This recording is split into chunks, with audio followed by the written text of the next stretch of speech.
PESA भरतीबाबत आदिवासी नेते आंदोलन करण्यावर अजूनही ठाम असल्याचं पाहायला मिळत आहे। जोपर्यंत जीआर निघत नाही तोपर्यंत मंत्रालयामध्ये ठिय्या मांडणार असल्याचं त्यांचं म्हणणं आहे। उपमुख्यमंत्री अजित पवार यांच्या दालनात आदिवासी नेते आता बसून राहणार असं समजतंय। पेसा भरतीमध्ये उमेदवारांची तात्काळ नियुक्ती करण्याची मागणी त्यांनी केली आहे। आज दुपारी आदिवासी समाजाच्या आमदारांचं हे आंदोलन सुरू आहे। धनगरांना एसटी प्रवर्गातून आरक्षण देण्याला आदिवासी नेत्यांनी कडाडून विरोध केल्याचं पाहायला मिळत आहे। पेसा भरतीवरून आदिवासी आमदार हे आक्रमक झाल्याचं पाहायला मिळत आहे आणि मंत्रालयाच्या संरक्षण जाळीवर झिरवळ यांनी आंदोलन केलेलं होतं आणि त्यावेळीची ही दृश्य असल्याचं पाहायला मिळत आहे। खरं तर मुख्यमंत्र्यांसोबत या संदर्भात या नेत्यांची बैठक सुद्धा पार पडलेली होती। मात्र पेसा भरतीबाबत आदिवासी नेते आंदोलन करण्यावर अजूनही ठाम असल्याचं पाहायला मिळत आहे। या संदर्भात जीआर निघत नाही तोपर्यंत ठिय्या मांडणार असल्याचं या आमदारांचं म्हणणं आहे। तर या संदर्भात अधिकची माहिती जाणून घेऊयात। आमचे प्रतिनिधी अजय माने सध्या आपल्यासोबत आहेत। अजय, महत्त्वाची बातमी आपण सध्या पाहतोय। खरं तर मुख्यमंत्र्यांसोबत ही महत्त्वाची बैठक पार पडलेली होती। मात्र पेसा भरतीबाबत आदिवासी नेते आंदोलन करण्यावर अजूनही ठाम दिसतायत। सध्याची काय परिस्थिती आहे तिथली? तर महत्त्वाची आणि मोठी बातमी आपण सध्या पाहतोय। खरं तर मुख्यमंत्री एकनाथ शिंदे यांच्यासोबत हे जे आदिवासी नेते आहेत, आमदार होते, त्यांच्यासोबतची बैठक पार पडलेली होती। मात्र काही जे महत्त्वाचे मुद्दे आहेत, पेसा भरतीबाबतचे जे मुद्दे आहेत, त्यावर हे जे आंदोलक आहेत ते ठाम दिसतायत। तर हे पेसा भरती प्रकरण नेमकं काय आहे पाहूया।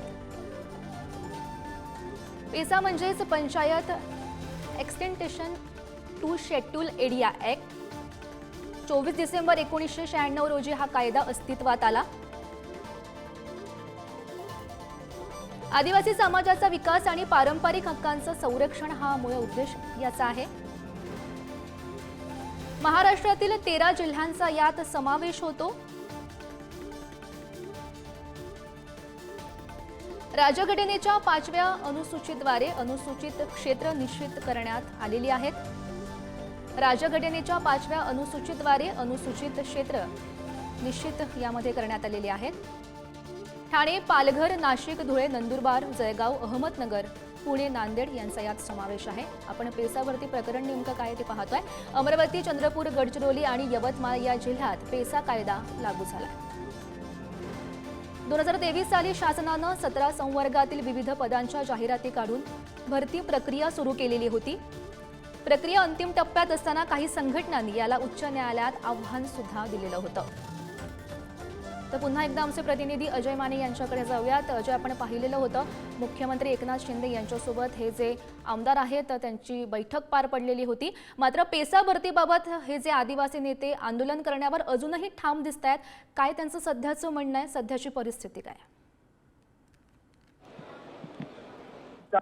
मी सध्या आता अजित पवार यांच्या मंत्रालयाच्या कार्यालयाबाहेर आहे आणि याच कार्यालयाच्या आतमध्ये आता पुन्हा एकदा हे आदिवासी आमदार किंवा मग विधानसभेचे उपाध्यक्ष नरहरी झिरवळ जे स्वतः अजित पवार यांच्याच राष्ट्रवादीचं नेतृत्वात आहेत, ते सुद्धा ह्या ठिकाणी पुन्हा एकदा बसलेले पाहायला मिळतात। खरं तर आज सकाळपासूनच मंत्रालयात या संदर्भात वर्दळ जी आहे ती सुरू झाली होती। एकीकडे राज्य मंत्रिमंडळाची बैठक तर दुसरीकडे पेसा संदर्भात आदिवासी आमदार नेत्यांचे आंदोलन जे ते पाहायला मिळालं होतं आणि त्याच्यानंतर एक बैठक जी आहे ती सरकारसोबत पार पडली। याच्यात मुख्यमंत्री आणि दोन्ही उपमुख्यमंत्री होते आणि सकारात्मक चर्चा झाली अशी माहिती समोर येते।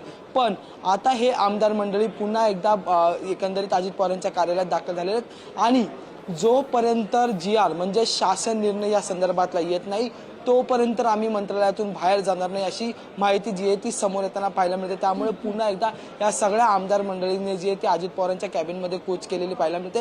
यात उपाध्यक्ष नरहरी झिरवळ असतील तर दुसरीकडे काँग्रेसचे आमदार हिरामन खोसकर हेही पाहायला मिळतात, लहामटे सुद्धा पाहायला मिळतात। त्यामुळे असे सर्वपक्षीय आमदार जे आदिवासी विभागाचं जे ते नेतृत्व करतात ती सगळी मंडळी या ठिकाणी आलेली पाहायला मिळते। या आधी म्हणजे अर्ध्या तासाआधी ही सगळी मंडळी जी आहे ती विजयकुमार गावित आदिवासी विकास मंत्री जे विजयकुमार गावित यांच्या कार्यालयात होती, त्यांच्यासोबत चर्चा केली आणि त्याच्यानंतर ह्या मंत्रालयाच्या दुसऱ्या माळ्यावरून आता ही सगळी मंडळी मंत्रालयातील 6व्या माळ्यावर ज्या ठिकाणी उपमुख्यमंत्री अजित पवार लक्ष ठेवून राहा। तुर्तास धन्यवाद दिलेल्या सविस्तर माहितीसाठी।